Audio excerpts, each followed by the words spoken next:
We're obviously going into a very big holiday here, and I don't actually mean the Super Bowl. I'm not a fan of the NFL, I'm only marginally a fan of the Super Bowl, and all the commercials haven't really been all that good ever since they got rid of those three frogs in the beer commercial. I am talking about Valentine's Day, and if you don't know who St. Valentine's is, then you would be excused, because not many people do. St. Valentine wasn't actually even canonized as a saint by the Catholic Church originally. He was an individual who was a priest, thought to be a priest in an area that was south of Rome, and he got in trouble because he attempted to witness to Claudius II, an individual who was not a fan of the Christians. And so as a result, St. Valentine was told he could either renounce his faith or not nice things could happen to him, and he chose the not nice things. And so as a result, today we commemorate this awesome symbol of his faith by, for some reason, going on scheduled romantic dates and encounters with our loved ones, buying lots of colorful pieces of paper, and eating a lot of chocolate that none of us really need. Now, what we want to talk about today was really what we celebrate with this season. I mean, culturally, it's a cultural thing, right? We talk about love and there's hearts and all these types of things, right?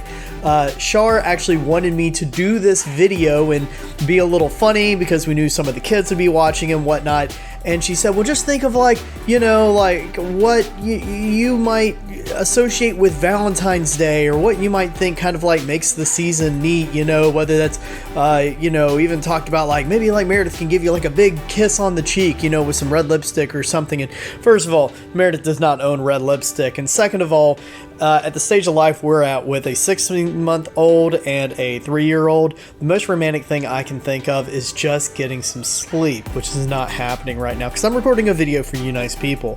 So instead, we're going to take a brief survey of the 4 different types of love we see in the Bible. This will be very brief, and it'll be hopefully something a little bit enlightening for you. So let's go ahead and begin.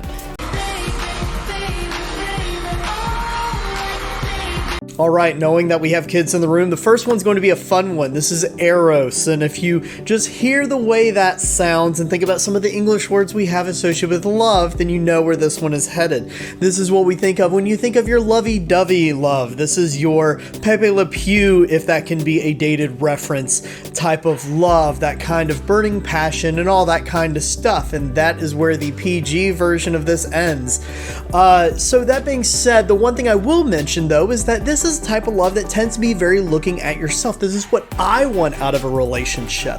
And I think that that is an important thing to point out, because there is a type of love that sometimes ends up being much more inward facing than it is looking at other individuals. It's more about what I can get out of this relationship more than what I can give to other people. And in doing that, there's a real danger in actually being, whether intentionally or unintentionally, a very selfish individual.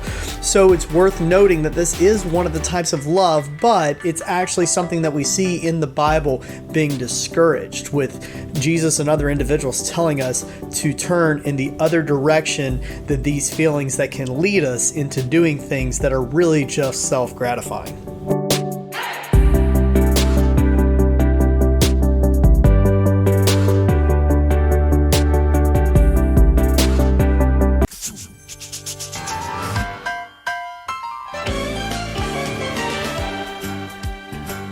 So hopefully all of you enjoyed a family-appropriate discussion of Eros. The next type of love we see described in the Bible is referred to as Storge. So this Greek word is really referring to a sense of family that you have. And it's looking at the individuals you have, whether blood-related or whether just a family that you have through a common sense of beliefs or experience.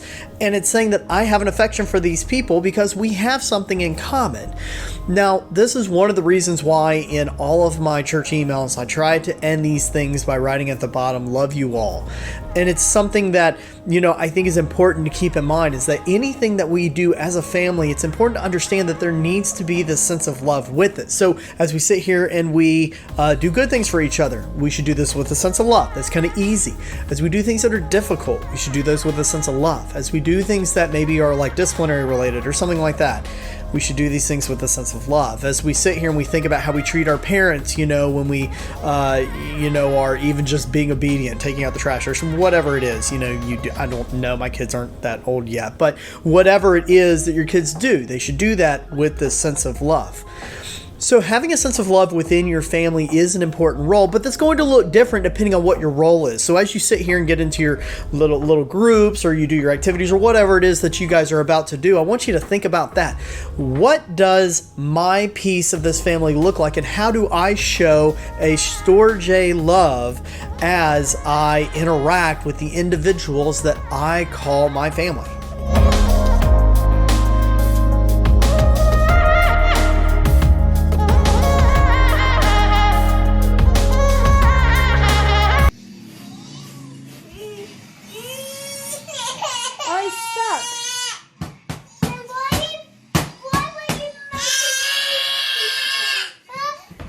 Given the fact that we do have the Super Bowl coming up and one of the participants are the Philadelphia Eagles, it's very fitting and appropriate to talk about the fact that the third type of love is Philia, from which Philadelphia gets its name. Now, this is a love that in Greek is a brotherly love, which is ironic because Philadelphia, being the awful place it is totally devoid of any kind of brotherly love whatsoever. But brotherly love is incredibly important because you see, Christ, even in his own ministry, he did things at a very individual level. You see, he didn't just go to vague, ambiguous groups and talk to them as vague, ambiguous groups. No, instead, he formed individual relationships with other people.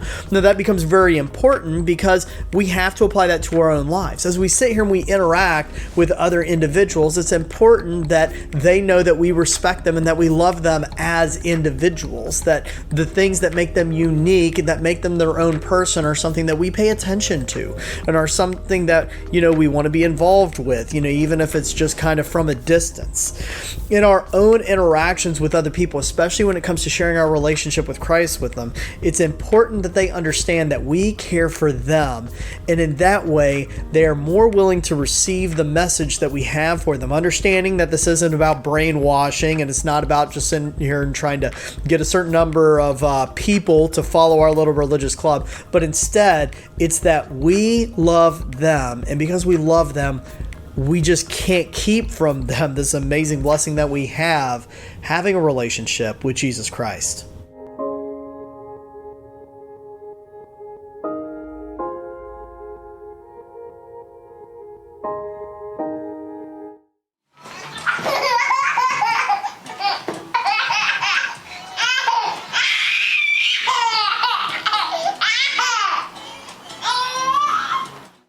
The last type of love is something that you may or may not have heard in the past, and that is agape.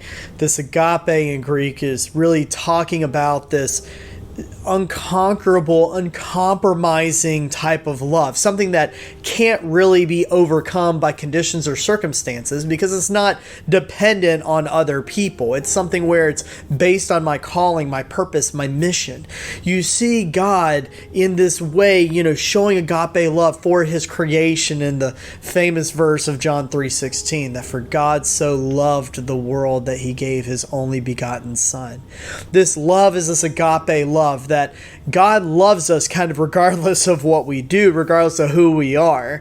It's a love that is almost difficult, if not impossible, for us to actually be able to put into words because so much of what we do has elements in it that are self-gratifying or self-serving, or maybe we're able to look at a specific individual and say like, well, I love you and I feel strong about this, but if you did these things, maybe I'd feel differently.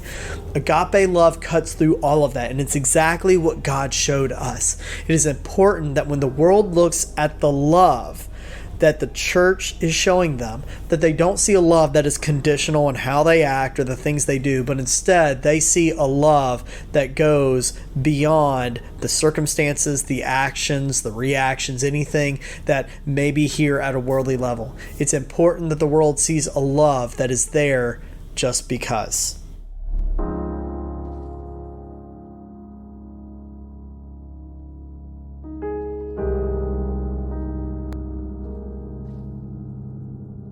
In John 21, we see this interaction between Peter and Jesus, and 3 times Jesus asked Peter, "Do you love me?" And Peter almost seems frustrated when he responds, saying, "Of course I love you." And what's fascinating about this interaction is that every single time Jesus says, "Do you love me?" what he is really saying is, "Do you agape me? Do you love me beyond anything this world can throw at you?" And Peter keeps responding, "Of course I love you," saying, "I Philia you. I love you as a brother." And he wasn't putting together exactly what Jesus was saying. He was saying, "Do you love me beyond anything this world can throw at you?" Because that's how Jesus loved us. And the commandment that he was implicitly giving to Peter was this, that we are called to love the people of this world. There are so many reasons to say, but what about this? But what about that? But what about these things that somebody did or somebody said or whatever the case may be? But the reality is that God looked at us with all of the but what abouts in our life, and he still came for us. That is the kind of love that we are called to show the rest of this world. And it's the type of love that on this Valentine's Day, even as we sit here and we think about, the cards and the candy and, lovey-dovey stuff and all that kind of mess, it's important for us to not lose sight of the fact that we are also, as Christians, all of us, called to love. And it's not just a love that serves ourselves. It's not just a love for a specific group or love for a very dear brother or friend. It's a love for all people that's based on a higher purpose than just our circumstances that we see here on earth. That's our lesson we have for you here today. Happy Valentine's Day. I hope you have a good one. And until we can meet again, God bless.